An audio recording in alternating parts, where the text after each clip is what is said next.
BRK భవన్లో Kaleshwaram commission బహిరంగ విచారణ కంటిన్యూ అవుతోంది. ఓపెన్ కోర్టు విచారణకు క్వాలిటీ కంట్రోల్ ఇంజనీర్లు హాజరయ్యారు. బ్యారేజీలను ఎన్నిసార్లు విజిట్ చేశారు, ప్రాజెక్టు నిర్మాణంలో పాత్ర, ఏ బ్యారేజీకి మెటీరియల్ ఎంత వాడారని ప్రశ్నించారు. కమిషన్ ముందు ఇద్దరు సరిగ్గా సమాధానం చెప్పని ఇద్దరు ఆఫీసర్లతో పీసీ ఘోష్ సీరియస్ అయినట్లు తెలుస్తోంది. అన్నారం బ్యారేజీ గతంలోనే కాదు, మొన్నటి వరకు 7 మీటర్ల లోతు ఇసుక పేరుకుపోయిందన్నారు ఇంజనీర్లు. ఇప్పుడున్న పరిస్థితుల్లో గేట్లు క్లోజ్ చేయలేమని స్పష్టం చేశారు.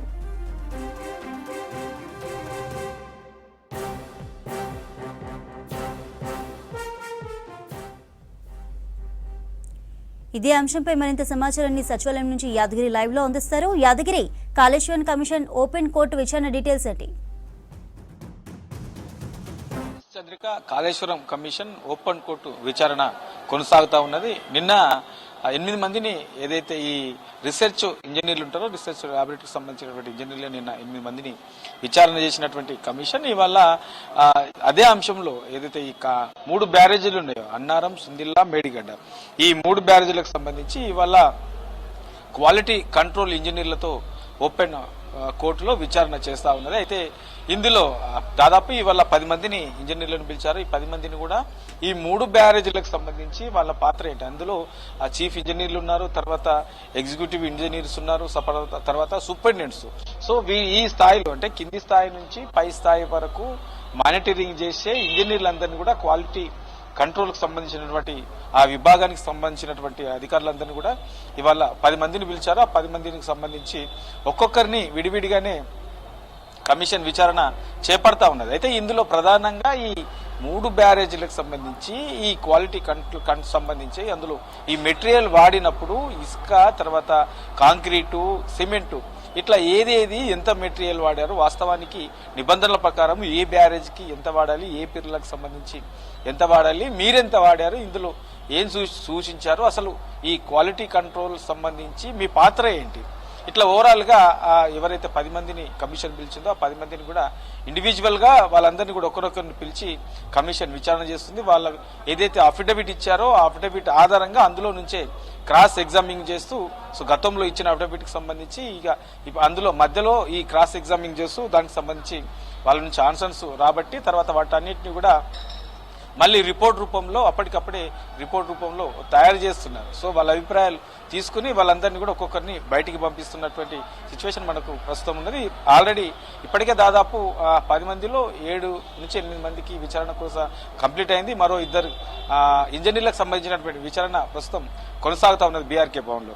అయితే ఇందులో ఈ ఇప్పటి వరకు కొనసాగినటువంటి ఈ విచారణలో 2 అధికారులు, సో ఆ 2 అధికారులు కొంత కమిషన్ అడిగే ప్రశ్నలకి కొంత సమాధానాలు సరిగా ఇవ్వకపోవడం, లేదంటే పొంతన లేని సమాధానాలు చెప్పడంతో కొంత కమిషన్ అక్కడే సీరియస్ అయింది.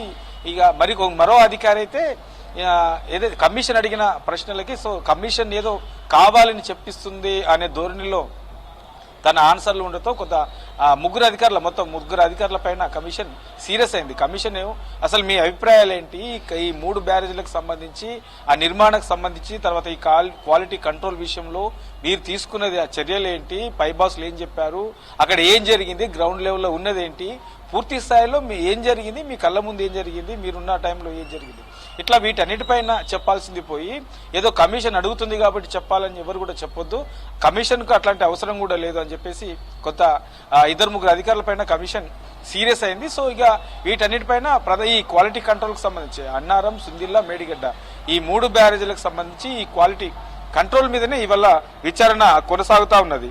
ఇక ఈ అన్నారంకి సంబంధించిన దాంట్లో కొంత ఈ నిర్మాణానికి సంబంధించిన దాంట్లో కొంత ఈ క్వాలిటీ కంట్రోల్ విషయంలో కూడా కొంత నిబంధనలు పాటించలేదనే అభిప్రాయాలు కూడా కొంతమంది అధికారులు చెప్పారు. అయితే పై స్థాయి అధికారులు ఏదైతే చెప్పారో ఆ చెప్పిన దాని ప్రకారమే మేము ముందుకెళ్లామనే అభిప్రాయాలు కూడా ఇవాళ జరిగినటువంటి ఈ కమిషన్ విచారణలో కొంతమంది అధికారులు చెప్పారు.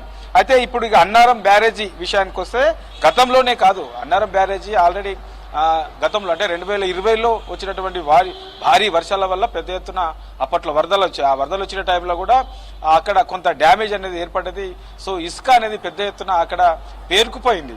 సో మళ్ళా మొన్న వచ్చినటువంటి వర్షాలు ఆ తర్వాత మళ్ళీ రిపేర్లు కూడా చేశారు. రిపేర్లు చేసినా కూడా మళ్ళీ అవి యథాస్థితిగా సేమ్ అదే స్థాయిలో మళ్ళీ ఇసుక రావడం, అక్కడ పెద్ద ఎత్తున పేరుకుపోవడం, దానివల్ల సమస్యలు క్రియేట్ కావడం ఇట్లా కంటిన్యూగా అయితేనే ఉన్నది అని చెప్పేసి అధికారులు వాళ్ళ అభిప్రాయాలు చెప్పారు. ఇక మొన్న ఈ మధ్య కాలంలో పడ్డ వర్షాల కారణంగా కూడా పెద్ద ఎత్తున వరదలు వచ్చాయి. ఆ వరదల కారణంగా ఇసుక అనేది పెద్ద ఎత్తున పేరుకుపోయి ఆ గేట్లు పూర్తి స్థాయిలో ఓపెన్ చేయాల్సినటువంటి సిచ్యువేషన్ వచ్చింది. ఇప్పుడు అవి క్లోజ్ చేయాలన్నా చేయలేని సిచ్యువేషన్ ఉంది, ఎందుకంటే మొత్తం అక్కడ ఇసుక పేరుకుపోయింది. సో ముందస్తు జాగ్రత్తలు కొన్ని తీసుకుని ఉంటే ఆ ఇసుక రాకుండా, లేదంటే ప్రత్యామ్నాయంగా మరేమైనా చేస్తుంటే ఆ సిచ్యువేషన్ ఉండేది కాదు. కానీ ఇప్పుడున్నటువంటి సిచ్యువేషన్లో మళ్ళీ సేమ్ యథావిధిగా రిపేర్లు చేయడం, తర్వాత మళ్ళీ ముందు ఎట్లయితే ఉన్నదో అట్లా అదే తరహాలో ఈ ఇసుక వచ్చి పేరుకుపోవడంతో మొత్తం గేట్లన్నీ కూడా క్లోజ్ చేయాల్సినటువంటి సిచ్యువేషన్ ఉన్నది అని చెప్పేసి కొంతమంది అధికారులు చెప్పారు. ఇక ఈ అన్నారం సుందిళ్లకు మధ్యలో 31 కిలోమీటర్ల దూరం ఉంటుంది. డిస్టెన్స్ అనేది అన్నారం సుందిళ్లకు 31 కిలోమీటర్ల డిస్టెన్స్ ఉంటుంది. ఇందులో ఈ అన్నారం సుందిళ్ల మధ్యలో ఉన్నటువంటి 32 కిలోమీటర్ల మధ్యలో మొత్తం వాగులు 32 వాగులు ఉన్నాయి. 31 కిలోమీటర్లలో 32 వాగులు అంటే దాదాపు కిలోమీటర్కు ఒక వాగు ఉంది. ఆ వాగులో నుంచి వచ్చే నీళ్లు కూడా ఇందులోకే వస్తాయి. సో దీనివల్ల దీనికి తోడు అందులో ఇంకోటి మళ్ళీ ఒకటి ఏంటంటే ఈ మానేరుకు సంబంధించిన రివర్ కూడా ఇందులోకి ఆ నీళ్లు వస్తాయి.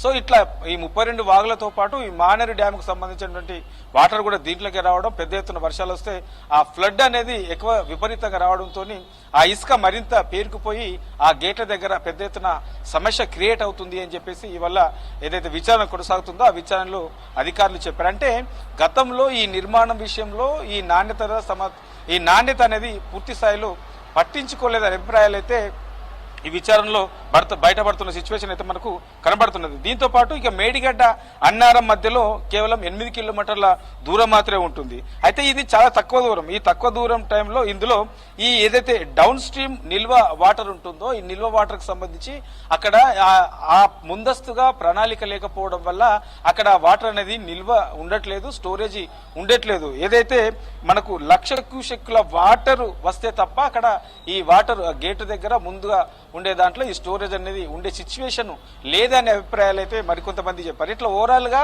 అక్కడ ఉన్నటువంటి లూప్ హోల్స్, టికెట్ కేప్ అంశాల విషయంలో, తర్వాత ఈ క్వాలిటీ కంట్రోల్ విషయంలో పూర్తి స్థాయిలో నిబంధనలు పాటించకపోవడం, తర్వాత పై స్థాయి అధికారులు చెప్పింది కింది స్థాయి అధికారులు చేయడం, ఇట్లా కొంత ప్రజల వల్ల అక్కడ ఈ ఇట్లాంటి బ్యారేజీలు కూడా నిర్మాణం అయ్యాయని చెప్పేసి అక్కడ జరుగుతున్నటువంటి విచారణలు అయితే కొంత బయటపడుతున్నాయి. చూడాలి మరి పూర్తి స్థాయిలో రోజుకొక డిపార్ట్మెంట్ కి సంబంధించినటువంటి అధికారులను కింది స్థాయి అధికారుల నుంచి పై స్థాయి అధికారుల వరకు కమిషన్ పిలిచి వాళ్ళను బహిరంగంగా విచారణ చేస్తూ వాళ్ళ అభిప్రాయాలను సేకరిస్తుంది. మరి ఇది పూర్తయిన తర్వాత వీళ్ళు చెప్పే ఆన్సర్లను బట్టి, వీళ్ళు చెప్పే సమాధానాలను బట్టి ముందుగా మరి రాబోయే రోజుల్లో ఇంకెవరిని పిలవాలి, గత ప్రభుత్వ హయాంలో ఉన్నటువంటి పాలకులు ఏమన్నా పాత్ర ఉందా, ఉంటే ఎవరెవరిది ఉన్నది అనే దాని మీద పూర్తి స్థాయిలో మరికొన్ని రోజుల్లో దీని మీద ఒక స్పష్టత వచ్చే అవకాశం ఉంటుంది.